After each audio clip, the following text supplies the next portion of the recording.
What no one ever tells you as a director is to stop talking so much.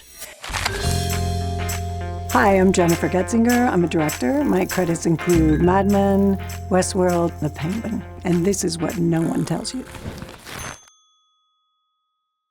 When I was looking to become a storyteller, to become a director, the one thing I was always a little bit afraid of was, how do I work with these actors? So I did an amazing workshop with a teacher named Adrienne Weiss, who'd come out of Yale Drama School. You would, rehearse the scenes, and then you would put them up in front of the class. And then at the end, the director would sit up on stage, and everyone would critique what you did as a director. So it's unlike anything you'll ever have in real life as a director, because no actor is going to tell you, like, oh, this was terrible. That note you gave me was awful. And the thing I learned the most was just stop talking so much. Stop giving so many notes. You can't give someone 5 things to play in between every take. I think every new director just keeps talking and talking and talking and is hoping they're saying something that has some wisdom in it, and you really need to stop.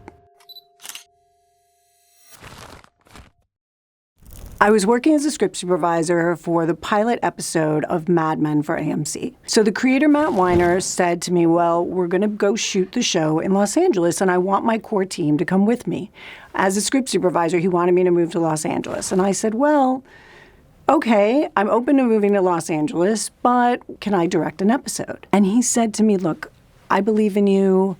I know you're moving towards this. I know you're ready to do this. But I can't promise you anything. All I can tell you is if you don't come, it will never happen. That was what made me move to Los Angeles, and I script supervised on the first season of Mad Men, not getting a chance to direct. And after the first season, we were all thrilled when we got picked up for a second season. The producer called me and said, good news, we're going to get to do this again. Bad news is we need a new script supervisor because you're going to be directing. So that was my first shot at professional directing.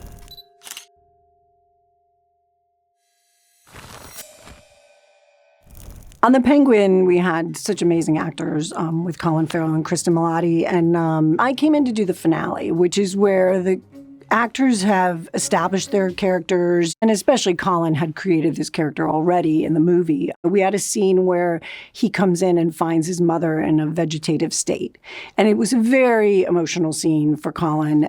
We talked about the blocking of the scene and what was going to happen, and we ended up blocking the very first shot in a way where it became his close-up for the scene, where he breaks down and cries. And that's the way Colin works. He wants to, get to the meat of it right away. Not every actor is like that, and you have to feel them out. But for him, it was great. And with Kristen, she had created this really complex, amazing character who she had gone so deep into her psyche, But then we were getting to a really vulnerable place with Sophia that we hadn't seen before. So creating that whole journey where she goes in the car and he basically drives her to what we believe is going to be her demise. It was really just talking about the simplicity of that, which is what I think works. She sort of becomes more human in that part and less of this crazy Sophia monster that she'd become at certain points. She just becomes someone who's resigned to her fate. Are you going somewhere? I was hoping to. Here we are.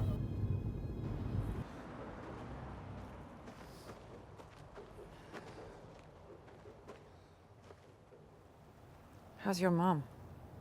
We all want to see what's broken in us. That's what we want to see. That's why we watch TV. That's why we go to movies, right? To connect to that part of us that isn't quite right. And we feel like if we see that in other people, then maybe it's okay.